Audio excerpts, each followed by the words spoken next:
Alright everybody, MinMax Munchkin back with another video.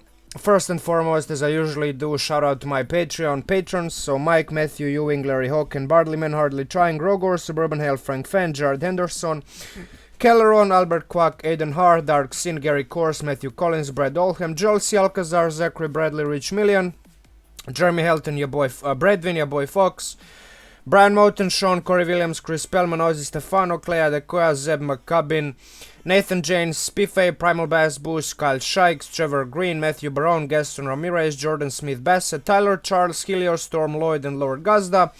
Thank you for your continued support, all new and old patrons. You are the primary reason why I keep releasing videos more frequently. Lately, I would still release videos regardless of that, but this definitely gives me a nice little psychological bump.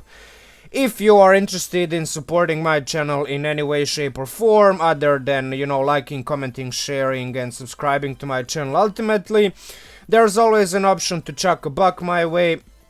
Level 1 tier is cheap, it gives you additional boons and perks, whatever you want to call them. It's not mandatory. All of my videos so far have been free, and everything I will be releasing in the future will remain free, but yeah, this is like an extra thing that you might be interested in, and there's an option. Link will be down in the description or somewhere on the right side on the channel. And yeah, with that said, I would like to just jump into the topic of the video, which is ranger spells, obviously, as you can see from the title. Now, I'm still in this goddamn awful wretched 50 videos in 50 days challenge. I'm way behind, so I just decided to start cheating. And I'm actually gonna be breaking down some of these videos into multiple parts. Ranger spells is the first one of those. So instead of reviewing all the ranger spells in just a single video, I'm gonna do 2 videos on rangers, and probably 3 or maybe even 4 for wizard, sorcerer and warlock. I'll see. It depends on the amount of spells that I can cover in each video. So in this part number 1 of the ranger spell list, we will be reviewing level 1 and level 2 spells. The ranger's features leave a few things to desire for, definitely at higher levels. Spells are something that definitely don't, because rangers have a lot of spells, a fair few spells that they can rely on lower levels and as well as on higher levels. They do borrow heavily from the druid's list of spells. The thing that makes ranger spellcasting limited, on the other hand, is the fact that they, for some reason, don't prepare or pray for spells like druids, clerics, or other, even paladins. Paladins and rangers are the only 2 half casters in the game, and for some reason paladins get to prepare spells, but druids need to learn them. That's kind of weird. I would pretty much like to see them being able to prepare a spell as well, particularly because they can only learn up to 11 spells by level 20. That's way too little opportunities to, you know, customize your list other than just picking up the default best options that are presented to you on each level. So yeah, basically it is important that you know which spells to learn and which ones to avoid. On top of that, you cannot even cast spells ritually, so a lot of spells that I would otherwise recommend for druids, because there's a lot of overlap between druids and ranger spell list, I would definitely not recommend for rangers, because they have to use one of their precious few slots to cast those spells. So yeah, in a way that's making them even more limited in the spell choices. The spells below are not listed in any particular order, but those colored red are generally best picks in most cases.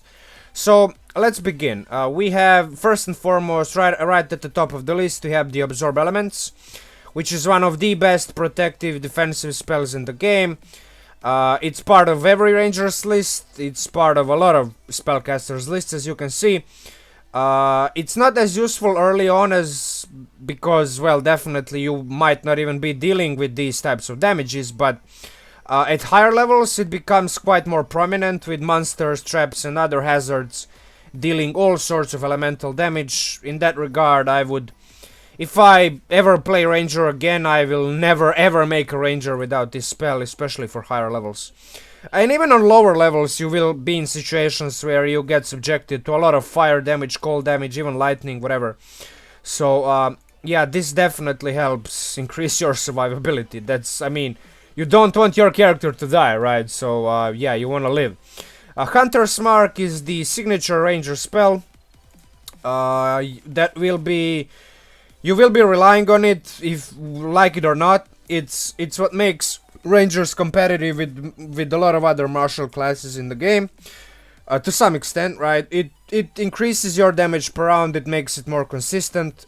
The spell doesn't scale well into higher levels, as it never increases in damage output. The only thing it increases is its duration, but other than maybe wanting to accumulate as much damage with a single casting of this spell, or unless you have something else to concentrate on, unless you don't have anything else to concentrate on, which is highly doubtful. This spell definitely can accumulate a lot of damage even if you cast it at its lowest level. I would never cast it at 5th level. I'm gonna talk about it in the next video, the part 2 of Ranger spells, but there is some validity to casting the spell as a 3rd and 4th level, because it pretty much allows you to use a single casting of this spell for the entirety of the adventuring day. So if you're a higher level character, higher level Ranger, with 3rd and 4th level spell slots, and you know that you're gonna be dungeon delving, or the entire day is gonna be filled with you fighting a lot of monsters for one reason or another, there might be some reason to use it that way.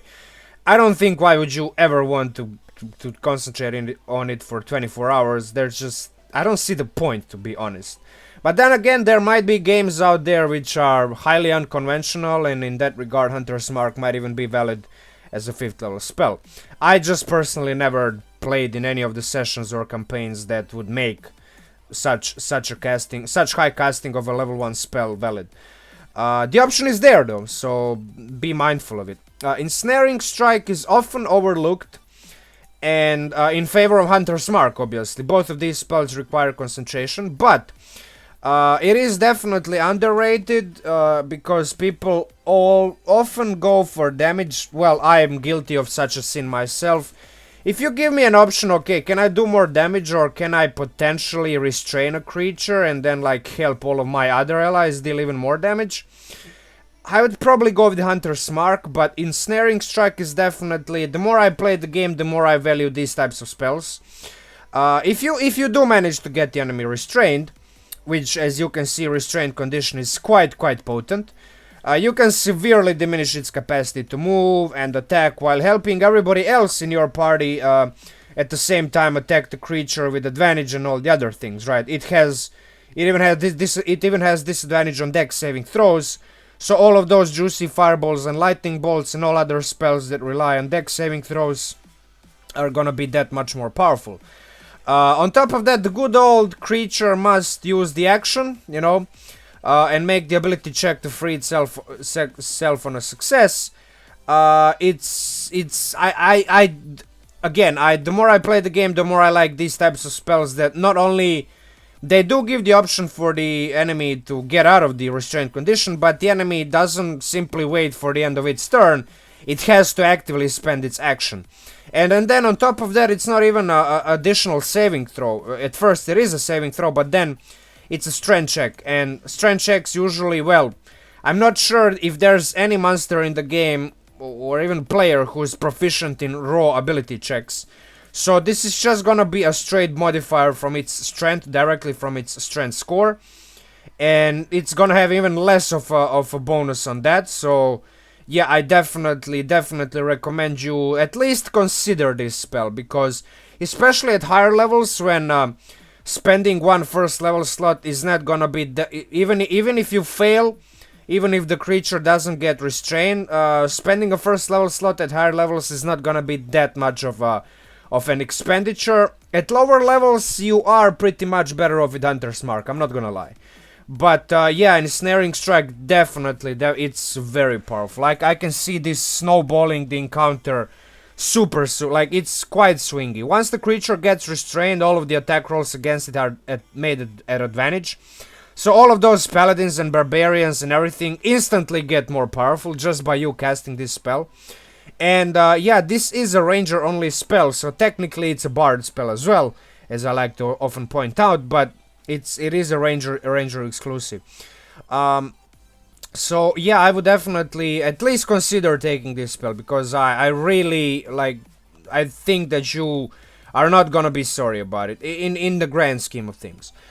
Zephyr Strike is another spell that I would really consider at lower levels. Now, you can definitely live without it, but it can be downright obnoxious for DMs to deal with this spell, because, I mean, look, until the spell ends, your movement doesn't provoke opportunity attacks. So, you can move around without any care. You don't have to worry about disengaging or any of that bullshit.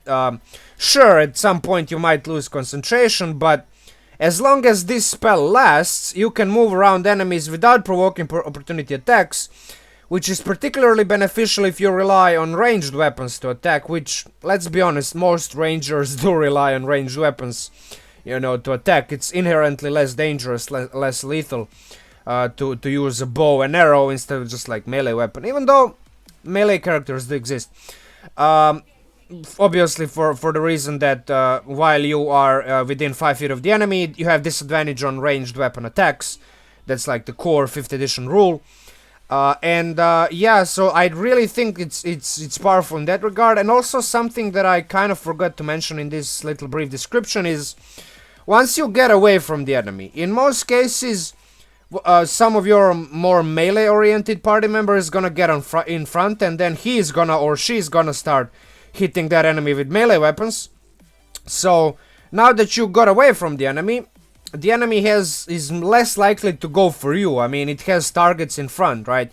And in most cases, even the DMs rarely move enemies for one particular type of, you know, one particular PC, because if you move the enemy without disengaging, all of the party members who are next to the enemy are gonna take attack of opportunity. So in that regard, if you think about it, by just casting this spell and then concentrating on it without even thinking about this extra damage, you don't care about this part. Just like this part alone can put you out of harm's way in so many more cases, and you can keep concentrating on this spell as long as you're out of the reach of the melee attacks, you know. So yeah, if you're dealing with a lot of enemies that have ranged attacks, sure, they might drop your concentration, but on the other hand, like, why would they? The only thing that you're doing is just not provoking opportunity attacks. So it's a sneaky little spell, right? It's not, you don't give the DM that much of an incentive to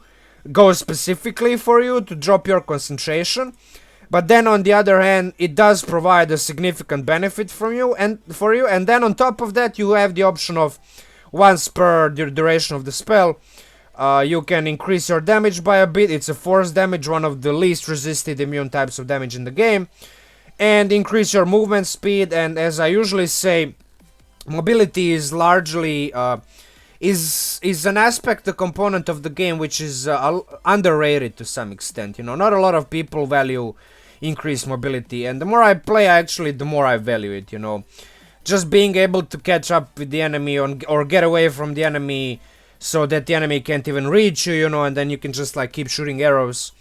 Yeah, this spell is the reason why I put it red is because of all of this, right? And again, it's a ranger specific spell, a newer spell. It's been added from Xanatar's Guide to Everything, but that doesn't make it any less potent. And yeah, these would I would definitely consider Hunter's Mark right away. You don't really have to take absorb elements at first. You can definitely afford not learning it, but Hunter's Mark and then Ensnaring Strike right away can or even Zephyr Strike, one of these three at first couple of levels will definitely help you out tremendously. Now, if you don't really optimize, if you are kind of forced, or you like characters who are more well-rounded instead of just like optimized and primed and everything built around combat capabilities, like these 3 or 4 spells would be able to provide. Cure Wounds is definitely a panic button just in case your primary healer goes down. This spell can easily bring him or her back up. I don't see the reason why at some point you wouldn't learn this spell. Even though Goodberry exists as well on your list. But yeah, I would definitely say that being able to, you know, just bring your primary healer back up above 0 hit points, but not just 1 hit point like you can do with Goodberry, but actually a significant amount. You can even upcast Cure Wounds for more healing. So I'd say it's a sensible choice. I'm gonna say you can definitely manage without this spell. You don't really have to learn it. Specifically for the fact that, well, you can only learn a couple of spells as you keep leveling up 2, 3, 4, 5, depending on your level at first couple of levels. But and obviously you would have to spare some of these spells that you can learn for like higher level spells at some point. But at some point Cure Wounds definitely makes sense. If you can make space for it, definitely go for it. However, let me put Goodberry actually above Cure Wounds, because I think that Goodberry is better. Just for the fact that you can heal, albeit to a lesser extent, than Cure Wounds to a single target. But the biggest thing that this spell provides is that once you learn it, pretty much hunger becomes a non-issue. If food ever becomes a problem, or you need as much healing as possible, because it does restore some healing, it's a limited type of healing, but hey, every bit of hit points at the beginning of the game is relevant. It loses potency at higher levels, but yeah, I mean, it's just for the fact that it provides enough nourishment to sustain a creature for one full day, like just one berry. Yeah, that's gonna help out with your survival issues or headaches tremendously. Some other spells that I would consider learning, not required, you can definitely manage without them, is Long Strider. Plus 10 movement speed for an hour is not too shabby. Slightly worse on Ranger due to spell slot limitations, obviously. Spell slot plus the amount of spells you can learn limitations. Fog Cloud is, I mean, I usually recommend this spell for any other class, but it's better. It's definitely better better on druids, sorcerers, and wizards, and bards if they choose to learn it, right, with their magical secrets. However, if you're the only caster in the whole party who has access to this spell, and you definitely need some spell that's not just dealing damage or, you know, whatever, you need some utility, you need some control, you need some battlefield, kind of like changing the conditions of the battlefield. It might be prudent to learn this just in case you need to give yourself and the party time to reposition, or just run away, you know, from the danger. Jump is something that is, again, I'm not gonna say not recommended, but definitely if you don't want to have every ranger just like be a carbon copy of every other ranger at lower levels, this is a sensible choice, even though I would probably go for Long Strider before Jump. If your DM likes big gaps and you know, broken bridges and stuff like that, this is definitely something that can help at lower levels. You know, even if some of your casters has fly, usually at lower levels they can't fly everybody, so other creatures have to manage in different ways. And even though rope can fix a lot of those issues, sometimes you just need to leap far or high, and this spell allows you to do that. So yeah, that would be kind of like the spells that I would consider. Definitely these 4 red ones are the first ones that I would consider whenever I make a ranger, but obviously Cure Wounds and Goodberry make sense as well. I mean, why would you have only combat oriented spells when you it's kind of expected from every spellcaster to have at least a little bit more other than just like, yeah, let me just you know, deal damage. Or be effective in combat in one way or another. So yeah, those would be the spells that I would recommend. The spells that I would not recommend for most rangers is, first and foremost, I mean, look, they're kind of wonkily, there's no rhyme or reason of their order, but yeah, I should probably put Alarm first because it's the top of the list. Anyway, Yeah, if you've been watching my videos, you know that I'm a bit chaotic in real life, so yeah, that's kind of like my alignment. But anyway, detect magic is absolute. If there again, if there's absolutely nobody else in a party, and look how many classes have access to this spell.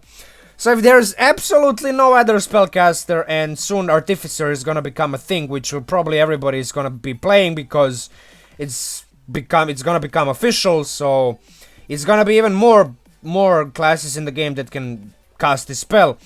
On top of that, you can cast spells ritually, something that I pretty much, I think, repeated a lot of times already.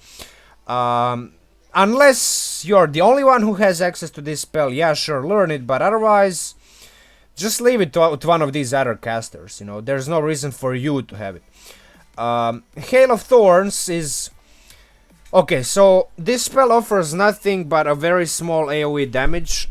So unless your DM keeps throwing multiple enemies standing next to each other all the time, which is probably not the case because that would just be stupid, chances are you're better off just casting Hunter's Mark for more damage, if that's what floats your boat.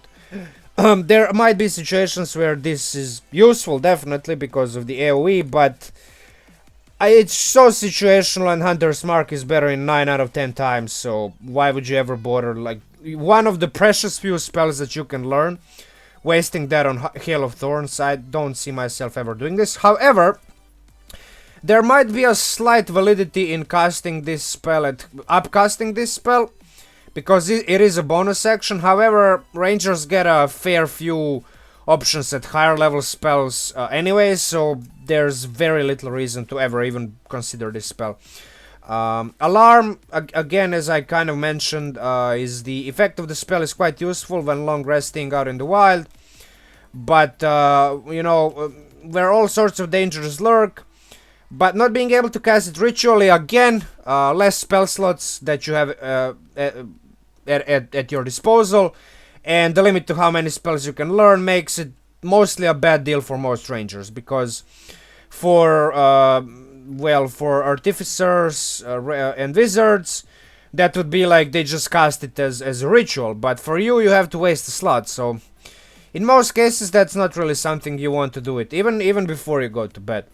However, if you are constantly dealing with dangers and the DM is actively trying to surprise and ambush you, again, there might be a reason, some reason and some validity to learning this spell, but the reason why I put it in not recommended is because in my case, that's more often than not, in a large majority of cases, that's actually not the case. That's not something that you have to deal with, and there are other ways to do precautionary measures when you go long resting in the middle of nowhere. So yeah, there's definitely, again, no reason for you to take this particular spell. Very little reason. Animal Friendship, Beast Bond, and Speak with Animals, kind of like, you know, animal-oriented spells, as you can see from their titles. I'm not gonna go too deep into each and every one of these. Each one has a little bit a utility to it, but I would consider Beast Bond and Speak with Animals slightly better than Animal Friendship. But with so few spells you can learn, you most likely won't even be able to afford getting even one of these 3 animal-loving spells. In most cases, you can gather clues that you can gather from using these spells in other ways anyway. So, again, if there's a bard, druid, or some other class that has access to these spells, just leave that job to them, you know. If you're dealing with a campaign that's heavily wilderness, forest, you know, dealing with all sorts of creatures in the wild, outside with the civilization, oriented in that way, right? Detect Poison and Disease, I just pretty much copy-pasted the description of this spell from the Paladin's list of spells that I did recently, so if you're interested in the Paladin spells, definitely go out and check my channel. There's been a video released recently, so it's somewhere in there. So yeah, I'm not gonna kind of like repeat what I said in that video, but for the most part it's kind of useless. It's a dead spell on your list, and I don't see the reason why you would, again, waste one of your precious few spells that you can learn, and then even less of the spell slots that you have at your disposal to cast one of these spells. Snare, is basically what I consider like a fair few spells in the game exist that I put in the DM spells category. Snare is definitely one of those. You don't have enough slots to use this spell effectively, and let alone afford to learn it. Again, that's kind of like a common theme with ranger spells.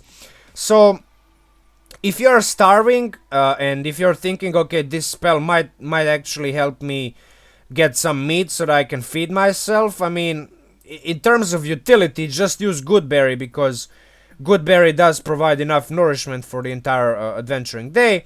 You can feed up to 10 people with a single casting of this spell, and then on top of that, there's no opportunity for the spell to not work, you know, but by DM being like, you know, being an ass, and then like telling you, okay, you put up a trap, but you catch nothing, right? So there's very little opportunities and very, very few situations where you would actually be able to use this effectively.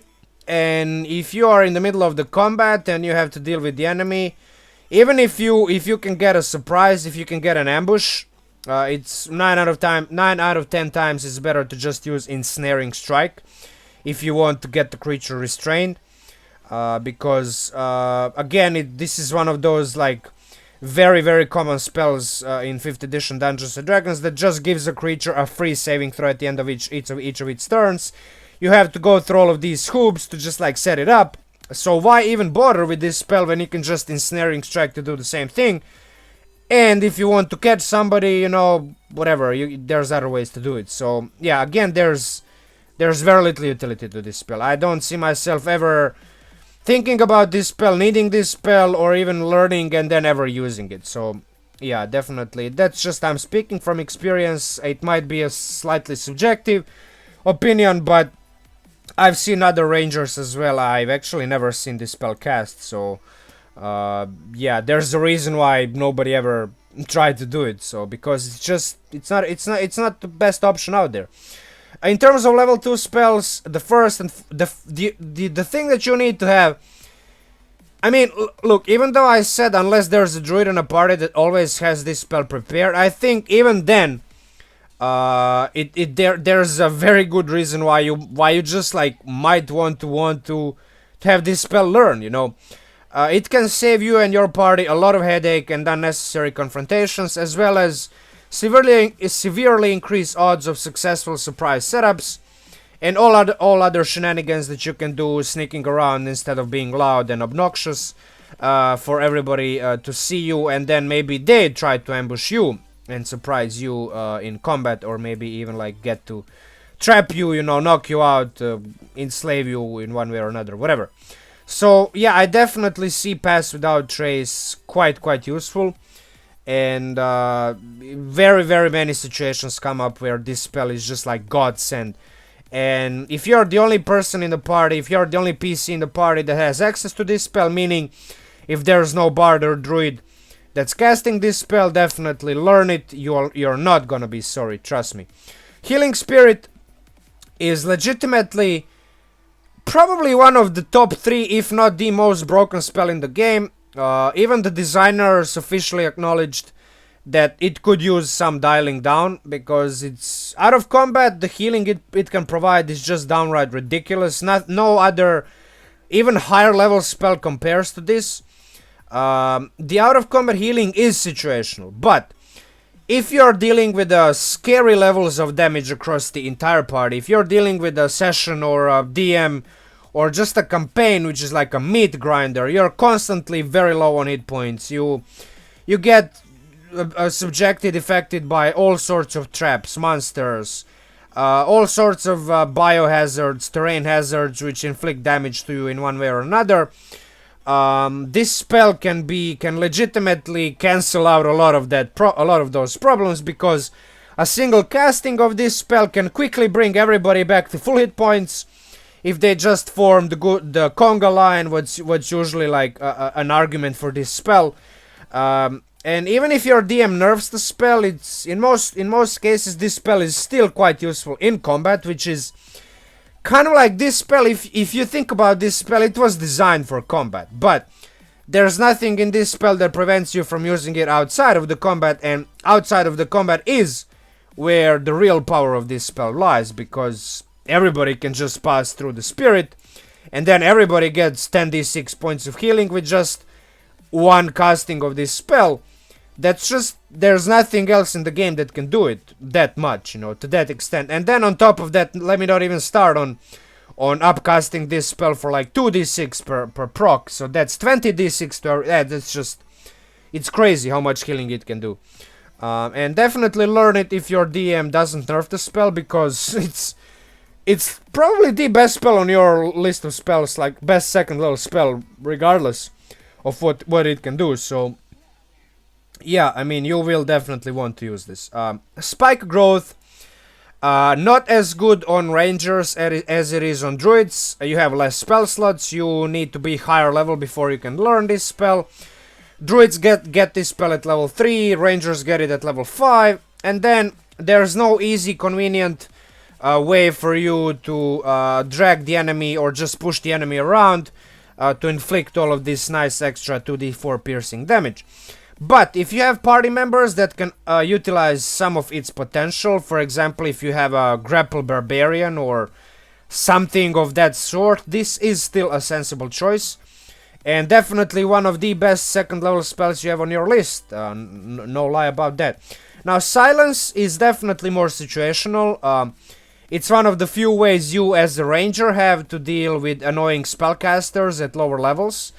You can definitely manage without learning this spell, but if the situation presents itself, it can easily shut down a deadly foe, especially again if you have a grapple barbarian in a party or some other party member who keeps the creature in one spot and prohibits it from moving away. You double down by casting silence on that spellcaster, and then the spellcast, all of the spells that require verbal components are pretty much impossible to cast. Deafened condition is not that effective. It's just whatever. It's kind of too situational that even it's highly like the detrimental effect of deafened condition is not that high on the list of annoying conditions, but it can still be somewhat useful in some cases. However, the real power is the prohibiting of verbal components, so a lot of spells actually become mute, void, like you can't even do them. A locate object is just like all around good utility spell. I didn't think highly of it before I saw it in play. One of my home game players really like taught me of the ways of this spell. He used it very often, very effectively, and yeah, you can track allies that have just been kidnapped, find hidden stuff you can't find via ordinary means, all sorts of things that you might even want to locate. Any type of object can be located with this spell, so very, very useful in a lot of situations. So even though you can definitely manage without it, you don't have to learn it, which is the reason why I didn't put it as red. But if you learn it, you will definitely have situations where you might be wanting to use it. However, again, if there's a bard, cleric, druid, even paladin or wizard who has this spell prepared or learned, you don't have to bother with it. So there's that. Lesser restoration, it's kind of a cleric duty, but if there's no paladin or cleric around to cure diseases and treat all of these nasty conditions, learn it. Otherwise, it's definitely fine if you don't. Now, there's a fair few spells that I would not recommend. Again, animal-oriented spells are on that list because, I mean, again, it goes back to the issue of not enough slots, and then you can't cast spells ritually, and then on top of that, you can't even learn that many spells to begin with. So why would you waste your time on situational spells like this? That said, Animal Messenger definitely has some use if you are playing in a campaign that features a lot of like back and forth, and just being able to send messages in one way instead of having no way of sending messages over long distances might bring some validity to you learning this spell, because oftentimes you just have to resort to using utility spells if you want to get things done quicker and more conveniently. On the other hand, Beast Sense, I mean, if you want to interact with beasts, just learn one of these like lower level animal friendship, beast bond or whatever, even speak with animals. There's no reason to waste a second level spell to do this. Again, goes back to the fact that you can't cast spells ritually, so it's kind of redundant to learn this. Why would you waste a higher level slot and spell instead of just like a lower level and to accomplish a similar thing, right? So just like pretty much see the information, so get some additional info. There's no reason to do it. Cordon of Arrows, again another spell that I would consider a DM spell, plain and simple. Spending a second level spell slot on spike growth is in most cases better deal if you just want to deal some more damage. So yeah, even just like casting Hunter's Mark can deal more damage than this. So why would you even bother, you know? Like, yeah, sure, it lasts a decent amount of time, but it's very, very lackluster, and for that reason it's just a DM type of spell. Very little damage, very situational. Why would the creature ever even get close to it the first time it takes damage? So you kind of like waste your second level slot. All around just a bad deal in my opinion.